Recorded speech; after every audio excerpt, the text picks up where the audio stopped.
Hello everyone. Hindi English Lucent को मिला करके एक कंबाइन सीरीज चला रहा हूँ जिसमें अभी इंडियन हिस्ट्री पढ़ रहे हैं। ये चौथा वीडियो होगा। इसमें पीरियड और क्रोनोलॉजी पढ़ेंगे। ठीक है, पीरियड को हिंदी में अवधि बोला जाता है और क्रोनोलॉजी को कालक्रम। इसमें से कुछ भी नहीं छूटेगा क्योंकि हिंदी इंग्लिश दोनों को कंबाइन करके कर रहा हूँ। ये लूसेंट की इंग्लिश है और ये जीके है इंग्लिश की, और ये हिंदी की जीके है लूसेंट की। ठीक है, और न्यू एडिशन से कर रहा हूँ तो कोई प्रॉब्लम नहीं होना चाहिए। मोस्टली कंटेंट जो है वो इंग्लिश में होगा, जो एक्स्ट्रा होगा हिंदी में इसके अलावा वो मैं ऐड कर दूंगा। ठीक है, बोलूँगा हिंदी में ही तो ज़्यादा से ज़्यादा ट्राई करेंगे कि ज़्यादा से ज़्यादा इन्फॉर्मेशन गेन कर सकें, प्लस कॉन्सेप्ट क्लियर हो। मतलब प्रॉब्लम नहीं होना चाहिए समझने में। कंटेंट आपको हिंदी इंग्लिश दोनों में देखने को मिल सकता है। ठीक है, जिस भी एग्ज़ाम में जीएस पूछा जाता है उसके लिए ये इम्पोर्टेंट है। तो आई होप आपके लिए हेल्पफुल होगा। देखते हैं आगे। अवधि से स्टार्ट करते हैं। ठीक है, अवधि को अगर देखा जाए तो आप देखोगे लूसेंट में इसको दो तरीके से डिवाइड किया गया है। एक तो है बाई पार्टाइट डिवीजन, द्विदलीय विभाग विभाग इसको बोल सकते हो आप। हिंदी ऐसे लिखा रहेगा, आप देख लेना। बाई पार्टाइट डिवीजन में क्या होता है कि हिस्ट्री को, मतलब हिस्ट्री में अगर जाए तो हिस्ट्री के पीरियड को दो पार्ट में डिवाइड करते हैं। ठीक है, और ट्रीपार्टाइट में तीन पार्ट में डिवाइड करते हैं। तो पहले बाईपार्टाइट देख लेते हैं, द्विदलीय विभाग। तो इसमें क्या होगा, पहला तो प्री हिस्ट्री में, ठीक है, और दूसरा हिस्टोरिक में। तो हिस्ट्री को दो पार्ट में, दो पीरियड में डिवाइड करते हैं बाईपार्टाइट डिवीजन के हिसाब से। ठीक है, तो बाईपार्टाइट में क्या देख लिया आपने, ये प्री हिस्ट्री पहला और दूसरा हिस्टोरिक। प्री हिस्ट्री के बारे में देख लेते हैं। ठीक है, प्री हिस्ट्री में क्या होगा कि प्री हिस्ट्री वैसे पीरियड को बोलते हैं जिसमें राइटिंग जो है डेवलप नहीं था। ठीक है, कोई राइटिंग का एविडेंस नहीं मिला है। तो जब राइटिंग डेवलप हुआ उससे पहले के पीरियड को वो क्या बोलते हैं, प्री हिस्टोरिक पीरियड। ठीक है, बिफोर बिगनिंग ऑफ राइटिंग। और इसका अगर पीरियड देख ले तो क्या हो जाएगा, 30 लाख बीसी से लेकर के 600 बीसी तक का इसका पीरियड हो गया प्री हिस्टोरिक का। अब देख लेते हैं हिस्टोरिक का क्या पीरियड है। हिस्टोरिक की अगर बात करें तो राइटिंग के डेवलप होने के बाद वाला जो पीरियड है उसको हिस्टोरिक में रखा गया है। ठीक है, हिस्ट्री को डिवाइड करते हैं तो एक लाइन खींच देते हैं कि जिस टाइम राइटिंग डेवलप हुआ उससे पहले वाला प्री हिस्टोरिक पीरियड हो गया, और राइटिंग के डेवलप होने के बाद वाला जो पीरियड है उसको हिस्टोरिक पीरियड कहते हैं। इसमें कोई रिटन एविडेंस नहीं मिला है, सॉरी मतलब हिस्टोरिक में रिटन एविडेंस मिला है। और इसका पीरियड अगर देखें तो 600 बीसी से लेकर के अभी तक का, मतलब अभी जो चल रहा है डेट। तो इस हिसाब से हिस्टोरिक के बारे में आपने देख लिया। अब देखते हैं, बाईपार्टाइट तो देख लिया हमने। अब देख लेते हैं ट्राईपार्टाइट के हिसाब से। ट्राईपार्टाइट अगर आप देखो तो इसमें ऑब्वियस है, नाम से ही पता चल रहा है, तीन हिस्ट्री को या हिस्ट्री के पीरियड को तीन पार्ट में डिवाइड करते हैं। पहला क्या है, प्री हिस्टोरिक, दूसरा प्रोटो हिस्टोरिक। इसमें नया एक ऐड होता है प्रोटो हिस्टोरिक, बाकी प्री हिस्टोरिक और हिस्टोरिक आपने देखा ही था बाईपार्टाइट में। तो इसके बारे में बारी बारी से देख लेते हैं। प्री हिस्टोरिक के मतलब ट्री पार्टाइट डिवीजन में अगर प्री हिस्टोरिक देखें तो इसका क्या मतलब है, सेम टू सेम वही। No written evidence available, written evidence हमको नहीं मिला है इस पीरियड का, और जिस पीरियड का नहीं मिला है उसको प्री हिस्टोरिक में रखते हैं। एग्जाम्पल के लिए लिथिक, या फिर इसको स्टोन पीरियड भी बोलते हैं। ठीक है, फिर इसका पीरियड देख ले तो वही, लेकिन इसमें actually pre historic, sorry proto historic add किया गया है। तो इसके पीरियड को थोड़ा कम किया गया, उसमें 30 लाख से लेकर के 600 बीसी तक था। और ये ट्री पार्टाइट डिवीजन में क्या है, प्री हिस्टोरिक पीरियड का ये आप देख लो 30 लाख बीसी से लेकर के 2500 बीसी तक है। ठीक है, अब प्रोटो हिस्टोरिक के बारे में देख लेते हैं, क्योंकि इसमें प्रोटो हिस्टोरिक नया ऐड हुआ है। तो प्रोटो हिस्टोरिक पीरियड किसको कहते हैं, वैसा पीरियड जिसका मतलब राइटिंग तो मिला है, ठीक है, बट उसको अभी तक डेसिफर नहीं कर पाए हैं। मतलब उसका मतलब नहीं निकला है कि मतलब वो लिखते तो थे बट अभी तक पता नहीं चला है, क्योंकि हिस्टोरियन लोग जो है उसको थोड़ा ट्राई करते हैं समझने का, तो अभी तक उसको समझा नहीं जा चुका है, नॉट डेसिफर्ड। या फिर कुछ तो ऐसे हैं कि एविडेंस मिला है, समझ भी गए हैं, मतलब रिटेन एविडेंस मिला है, समझ ही गए हैं, बट बहुत कम है। मतलब इन डॉक्यूमेंट्स अगर देखो, रिटन डॉक्यूमेंट्स, तो वो काफ़ी कम है। और इस कारण से कंफर्म नहीं हो पा रहा है इंफॉर्मेशन के बारे में, ठीक है। जो भी आर्कियोलॉजिकल एविडेंस मिले हैं उससे कंफर्म नहीं हो पा रहा है, ऐसे पीरियड को भी आप प्रोटो हिस्टोरिक पीरियड में ही डालोगे। एग्जाम्पल के लिए देख लेते हैं इंडस सिविलाइजेशन।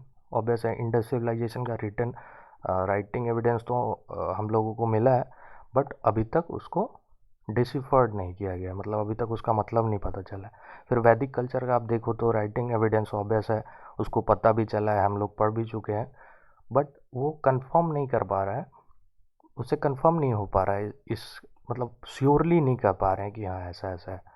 तो ये दो चीज़ें, दो एग्जांपल वैदिक जिसमें कि रिटन एविडेंस मिला है बट वो कंफर्म नहीं कर पा रहा है कि ये इन्फॉर्मेशन सच है, सही है या नहीं।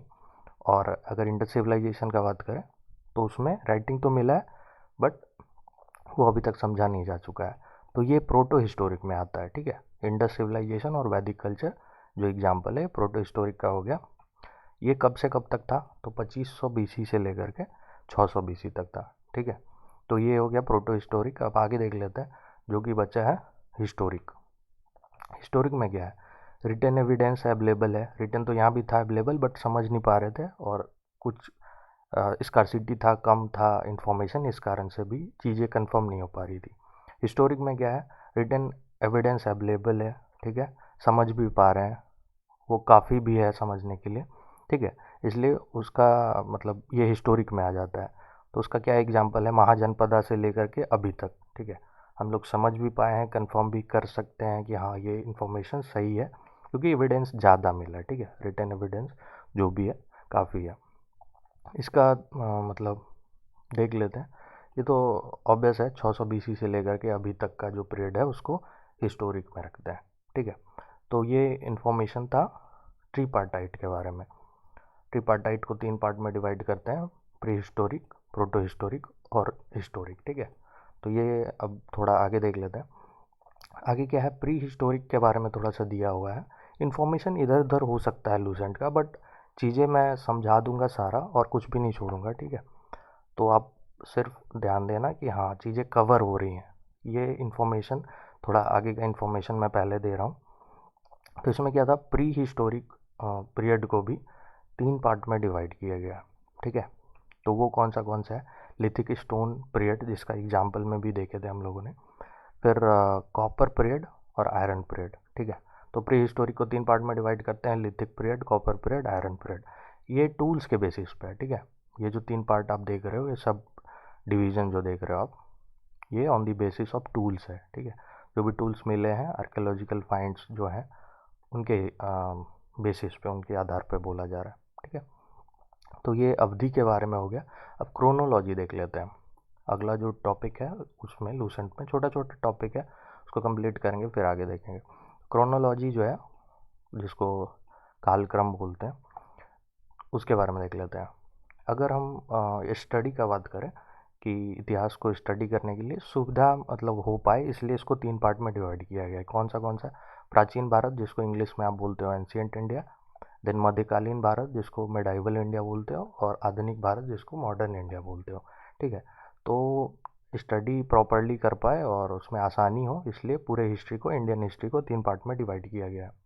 तो पहले कौन मतलब वैज्ञानिक, वैज्ञानिक नहीं बोलेंगे, हिस्टोरियन थे जो कि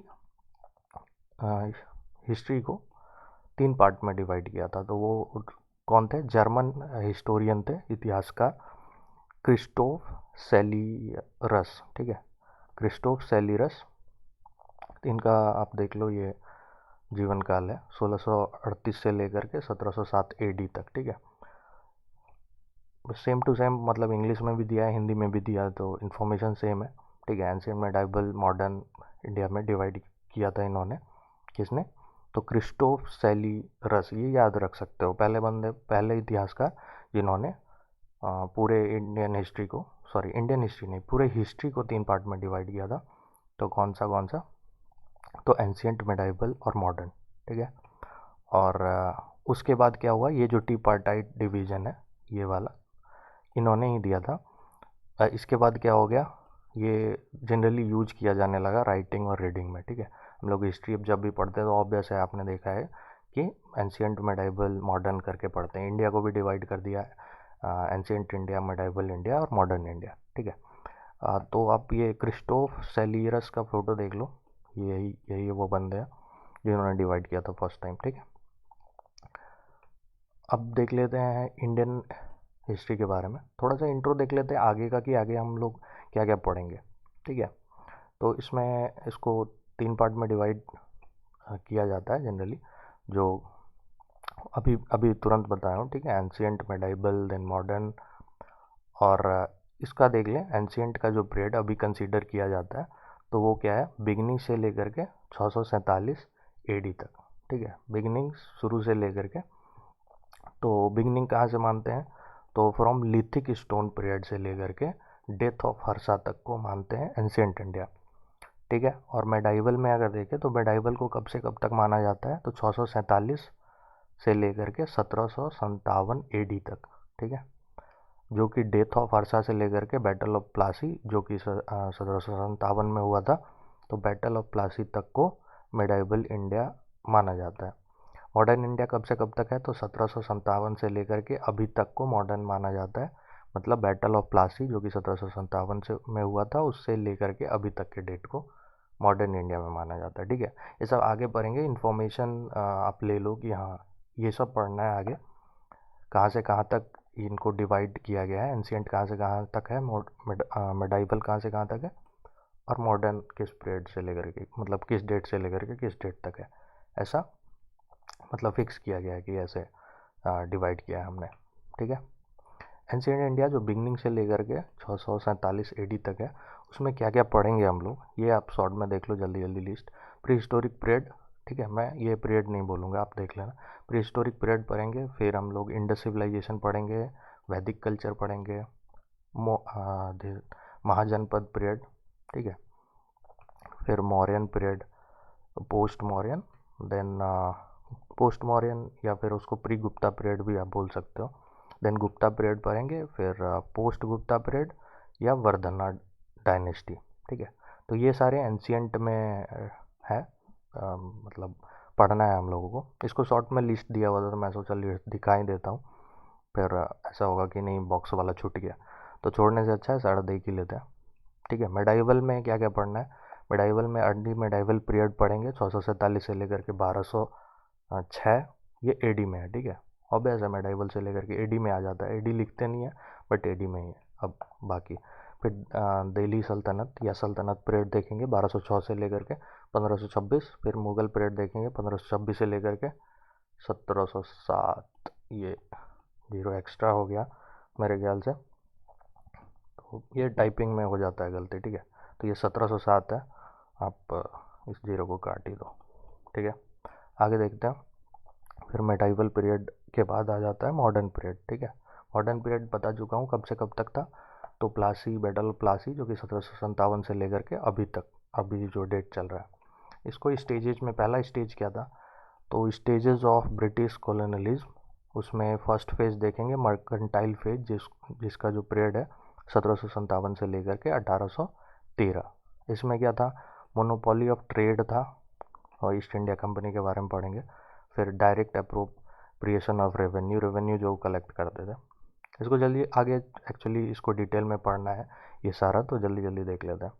सेकेंड फेज में क्या था, इंडस्ट्रियल फेज हो गया सेकेंड फेज, 1813 से लेकर के 1858, ये था पीरियड ऑफ लेजे फे, सॉरी फिर से यहाँ पे टाइपिंग गलती हो गया, ये लेजे फेयर होगा, मतलब एफ होगा, ये पी हो गया। फ्री, इसका क्या मतलब है, फ्री ट्रेड, मतलब कोई इंटरफेरेंस नहीं गवर्नमेंट का, गवर्नमेंट उसमें ट्रेड में इंटरफेयर नहीं करती है, तो उसको लेजे फेयर बोलते हैं, या फिर फ्री ट्रेड आप बोल दो। थर्ड फेज में क्या पढ़ेंगे, फाइनेंशियल फेज, जो कि 1860 से लेकर के 1947 तक रहेगा। इसमें फाइनेंस, इम्पेरियलिज्म के बारे में पढ़ेंगे, ठीक है। जो भी पीरियड था ब्रिटिश का, period of British capital investment, जो उसने मतलब ब्रिटिशर्स जो किया था इंडिया में, उसके बारे में। फिर ब्रिटिश पॉलिसी उसके बाद पढ़ेंगे, मतलब British policy towards native state of India. इसमें क्या क्या पढ़ेंगे, रिंग फेंस पॉलिसी, इसका पीरियड है 1757 से 1813। ये पढ़ेंगे आगे, जल्दी जल्दी बोल रहा हूँ मैं। सबऑर्डिनेट आइसोलेशन पॉलिसी, ये चीज़ें आगे समझेंगे, तो अभी फिर डिटेल में बताना, फिर आगे बताना उससे अच्छा। 1813 से 1858 क्या क्या पढ़ना है ये आप देख लो बस। सबऑर्डिनेट यूनियन पॉलिसी पढ़ेंगे 1858 से लेकर के 1935। इक्वल फेडरेशन पॉलिसी पढ़ेंगे जो कि 1913 से लेकर के 1947 तक रहेगा। फिर नेशनल मूवमेंट के बारे में पढ़ेंगे जिसमें फर्स्ट फेज कांग्रेस आ जाएगी, ठीक है, आईएनसी, इंडियन नेशनल कांग्रेस। तो first phase of Indian national Congress क्या हो जाएगा, फॉर्म हुई थी 1885 में, फिर 1905 तक, ये मॉडरेट फेज था, ठीक है। तो अगला फेज जो था, सेकेंड फेज कांग्रेस का, वो था 1905 से लेकर के 1917, जो एक्सट्रीमिस्ट था, ठीक है। ये मासेज में बिलीव करते थे, और ये मासेज में बिलीव नहीं करते तो पॉलिसी चेंज करने के लिए रिक्वेस्ट करते थे गवर्नमेंट को, ठीक है। उस समय गवर्नमेंट ब्रिटिश गवर्नमेंट थी इंडिया में। फिर थर्ड फेज देख लेते हैं, थर्ड फेज ऑफ कांग्रेस क्या था। तो थर्ड फेज ऑफ कांग्रेस में जो कि 1917 से 1947 आज़ादी तक का है, ये लास्ट हो जाएगा आपका। ये कौन, इसमें क्या था, गांधीयन एरा था, गांधी जी आ चुके थे इंडिया में साउथ अफ्रीका से।